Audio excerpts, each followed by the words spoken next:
There are two things that have to happen right now.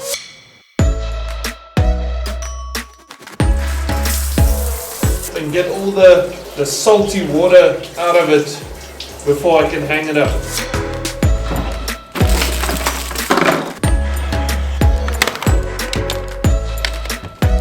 I have no idea if this is gonna work, but I have an event and I really need that shirt, so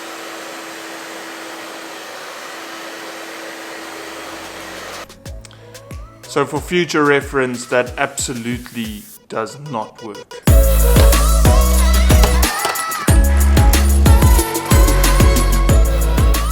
I want to show you the things that I look for that make a room wheelchair friendly. Maybe you want to invite someone over that's in a wheelchair and you're not sure, is your house completely wheelchair accessible? And especially when I book accommodation, I just look for these few things, and I can usually see it from just looking at the photos on the website. So I'm going to show you a few things just to look out for, few basic things to see if a room is wheelchair friendly. So the very first thing I would look at when booking accommodation is the bathroom, just because it is such a personal space and preferably you do not want to get help when going to the bathroom. So we have the sink over here, I've got the shower on this side and the toilet on that side. So if we look at this toilet, you'll see that it's not ideal. It is extremely tight. There's no space for the wheelchair to come in next to me. I had to do a transfer facing the toilet, which is a lot more challenging. And there's no, room to hold on to. You can't pull on these things. You'll pull it right off the wall. And I also can't close the door. Luckily I stay alone in this room. But if I look at this toilet, this is definitely not ideal. I can make it work, but it's not ideal. Caroline, I think about you all the time. So this shower is almost perfect. Let me explain. So I can move in and out of this shower very comfortably. It also has a hand nozzle, but the only problem is it doesn't have a chair.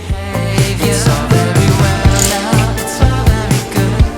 It's fun to pretend and we probably should.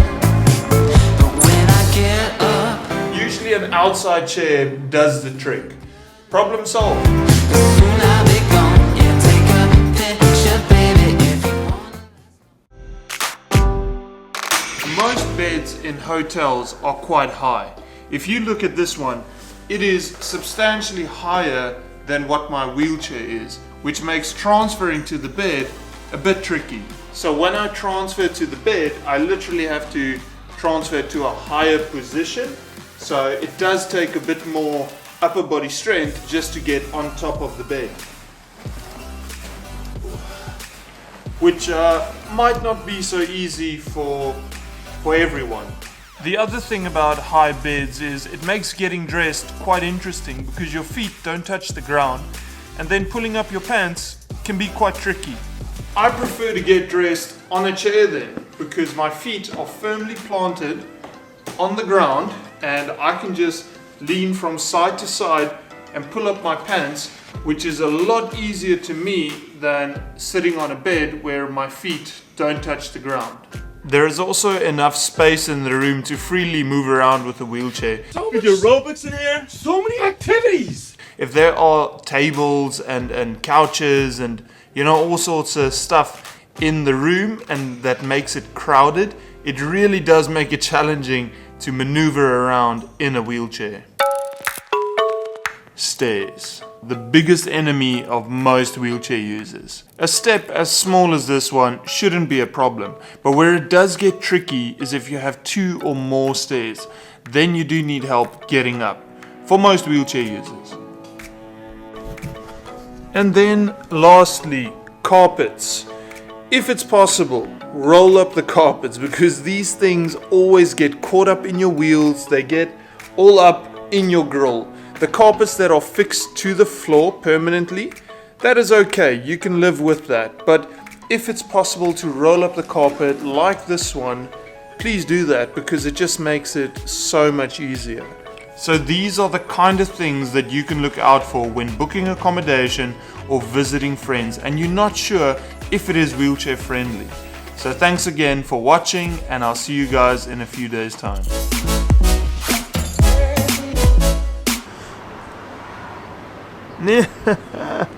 It wasn't recording. Oh, man. Here we go again.